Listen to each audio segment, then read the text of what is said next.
next group, and for the first time ever, they'll perform in the Otea and Aparima categories here at Kikiraina 2022. The theme they have chosen is Tarita, paying homage to the famous Tarita Teri Bahia, most known for a role in Maimiti in the 1962 version of the Hollywood film Mutiny on the Bounty. In this Otea, the dance is performed in the style of the 1960s era, we now call the Oritahito. The exaggerated shoulders, wrists, and open stance fa'arapu is its signature with wild gestures for the rest of their body. It is because of Tarita that today the Bahine wore the short pareo, as opposed to before her time, they wore only the more skirt, the long pareo or tapa cloth. The passion and seduction of the Bahine personifies this Otea to reflect Tarita's dance and its effect she had on the young men in Tahiti and Bora Bora during her youth. Their original Aparima talks about how Tarita's beauty and influence is seen on today's generation of dancers. It is with us always. The dances were choreographed by Vairea Tupana Sam from Tahiti. The Orero will be performed by Ryan Sam, and the entire group is led entirely by John Bubs Sangalai. Ladies and gentlemen,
sira hanane matau tiare o ora te poi wa hine tuiro o no te tiro bro kumarea te tai mari no te katama pai pari mai te tawanoha te whakurara noroku mai te pukutiari mauru mauru te mao tomite te huira tira maenga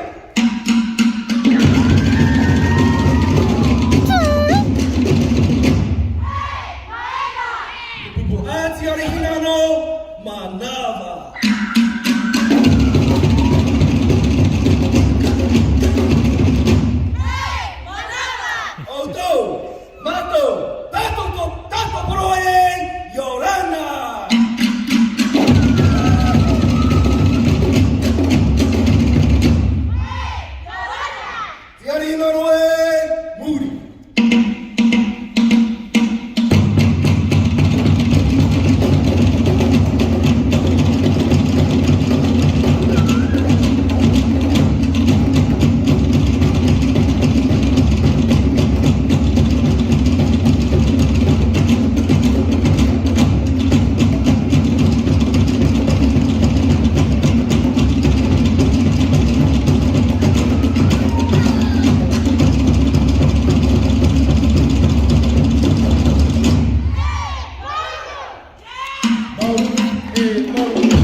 Ladies and gentlemen, how about a round of applause for Tiare Hinano?